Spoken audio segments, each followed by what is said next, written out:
Hi hello അസ്സലാമു അലൈക്കും. ഉമ്മീസ് ബ്ലോഗിലേക്ക് എല്ലാവർക്കും സ്വാഗതം. ഇന്നത്തെ വീഡിയോ ഫ്രൈഡ് റൈസ് ആണ് കേട്ടോ. അതെങ്ങനെ ഉണ്ടാക്കി നോക്കിയാലോ. ആദ്യം കുറച്ച് ചിക്കൻ എടുത്തിട്ടുണ്ട്. അതിൽ കുറച്ച് മഞ്ഞൾപ്പൊടിയും മുളകും പൊടിയും ഉപ്പിട്ട് നല്ല മസാലക്കൂട്ടി വെച്ച് പൊരിച്ചെടുക്കുക. ഇത് പൊരിഞ്ഞ് വരട്ടെ. ചിക്കൻ പൊരിഞ്ഞ് വന്നിട്ടുണ്ട്.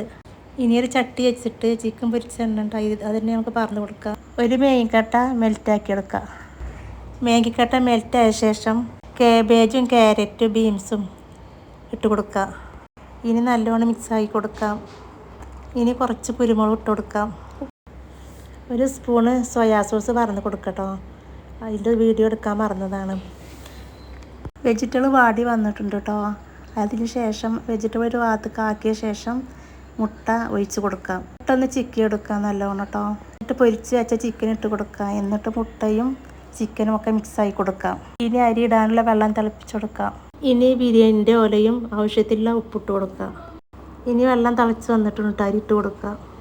അരി വെന്ത് വന്നിട്ടുണ്ട് കേട്ടോ. ഇനി നമുക്ക് ദമ്മിട്ട് കൊടുക്കാം. ഇതിന് വേണ്ടി ഒരു പാത്രം വെച്ചിട്ടുണ്ട് കേട്ടോ. ഇപ്പോൾ റൈസ് ഇട്ട് കൊടുക്കാം. ഇനി നമ്മൾ ഉണ്ടാക്കിയ വെജിറ്റബിൾ അതിൻ്റെ മേലെ കുറേശ്ശെ ഇട്ട് കൊടുക്കാം. ഇനി ലെയറാക്കി ഇട്ട് കൊടുക്കാം. ലാസ്റ്റ് കുറച്ച് സൺഫ്ലവർ ഓയിൽ ഒഴിച്ച് കൊടുക്കുക. 5 മിനിറ്റ് മൂടി വെച്ച് കൊടുക്കാം കേട്ടോ. 5 മിനിറ്റ് വെച്ച ശേഷം നമുക്ക് തുറന്ന് മിക്സാക്കി കൊടുക്കാം. ഫ്രൈഡ് റൈസ് 5 മിനിറ്റ് മാത്രം ഗ്യാസിൽ വെച്ചാൽ മതി കേട്ടോ. ദമ്മിൽ വെച്ചാൽ മതി. ഒരുപാട് നേരം വെക്കരുത്, കട്ട കുത്തും. 5 മിനിറ്റ് വെച്ചാൽ പിന്നെ പാകമായി കിട്ടും. ഇന്നത്തെ വീഡിയോ ഇത്രേ ഉള്ളൂ കേട്ടോ. അടുത്ത വീഡിയോയിൽ ഇനിയും കാണാം. ഇഷ്ടപ്പെട്ടാൽ ലൈക്ക് ചെയ്യുക, ഷെയർ ചെയ്യുക, സബ്സ്ക്രൈബ് ചെയ്യുക. അസ്സലാമു അലൈക്കും. ഇൻഷാ അല്ലാഹ്.